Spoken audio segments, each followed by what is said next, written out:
Hi, I'm Jill from engVid.com, and today we're going to have a look at the verb to get and the different uses of it, or some of the different uses.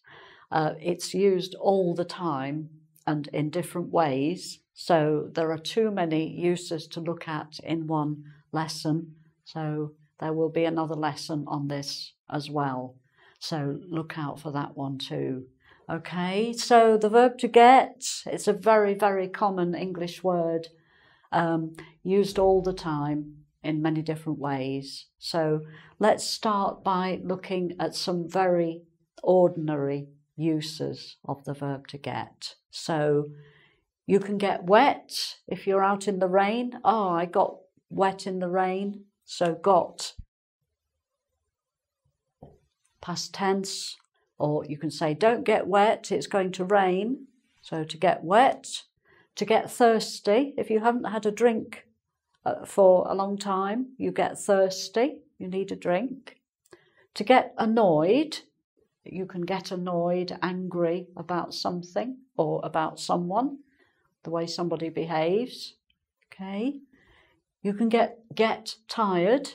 If you've been working all day, you get really tired late at night and you need to go to bed. You can get drunk, which means drinking a lot of alcohol so that you're sort of reeling around and maybe falling on the floor. Not a good idea. So you can get drunk, or you can say to somebody who's going to a party, don't get drunk, okay? You'll feel terrible the next day. Don't get drunk.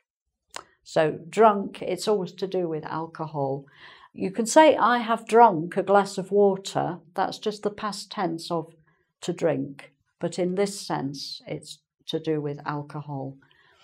Okay, you can get married. Well, you can get engaged, get married, get divorced. All of those for get, use get.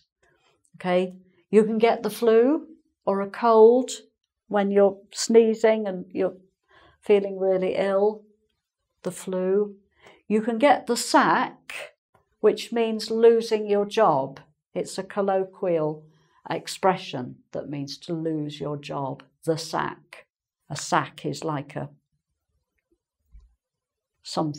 container, a sack made of cloth usually, or a plastic. You can have a plastic sack. But it's just an expression for losing your job. I think you're given a bag with all your belongings in to take away with you so that you don't leave all your stuff in a drawer somewhere in the office where you don't work anymore. So that may be the reason to get the sack.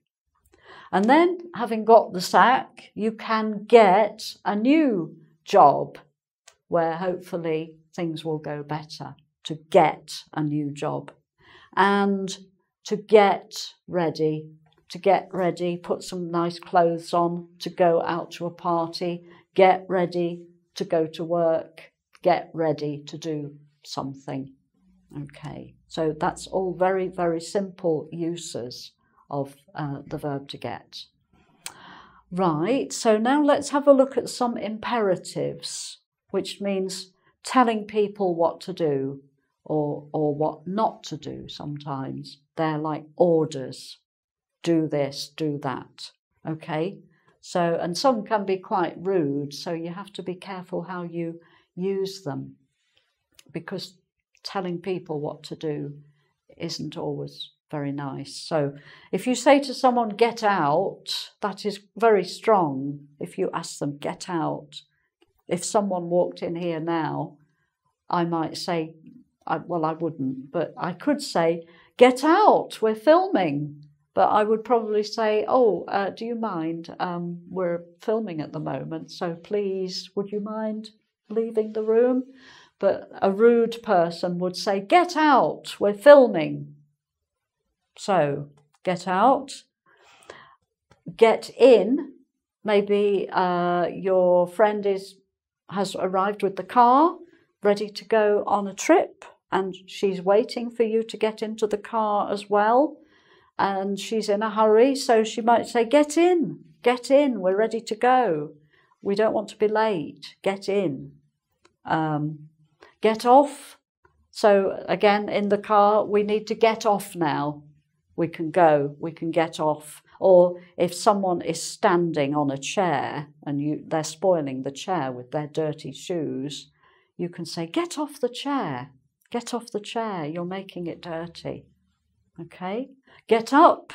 If you're in bed in the morning, you have to get up, get dressed, get washed, all of those things. Get ready to go out, get up.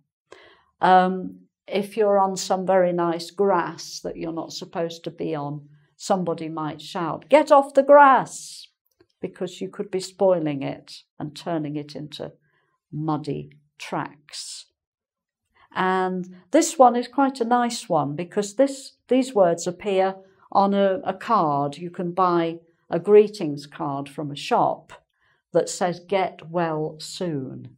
If you're ill, if somebody is ill, either at home or in hospital, and you feel sorry for them, you want them to get better, you can send a card that says, get well soon. Okay? Right, then finally then, just a few other expressions using get. To get the credit for something. If somebody has done something really good, hopefully they get the credit for doing it. People recognise that they have done something good. Sometimes somebody else gets the credit for what you've done, and that is not very nice. They take the credit, but to get the credit means you are recognised as the person who has done something, usually something good. If something gets on my nerves, the nerves are your nervous system, your feelings, your sensations, your nerves, you know, how you feel, how you react. If I said, if there was some music playing next door, very loud, and it had been going on for an hour, I would say that music is really getting on my nerves. It's really annoying me. It's irritating me. I don't like it. It's upsetting me. So to get on your nerves. Okay? To get through the day. Sometimes the day that you're living is rather difficult, but you keep going and you say, I've got to get through the day. If I can just get through the day, I'll be okay. Then I can go home, relax, watch some television, whatever. Just get through the day. It's a sort of endurance test sometimes to get through, right? To get over a bad experience, if you've had a bad experience, you have to recover from it, and it might take a bit of time. So that's called getting over something, to get over a bad experience. Just an ordinary one, really, to get the car going. Sometimes the car won't start very easily. You turn the key in the ignition and the engine won't start. So, oh no, we're going on holiday. We've got to get the car going. Otherwise, we won't be able to go. So that's usually something you have to do to get it going.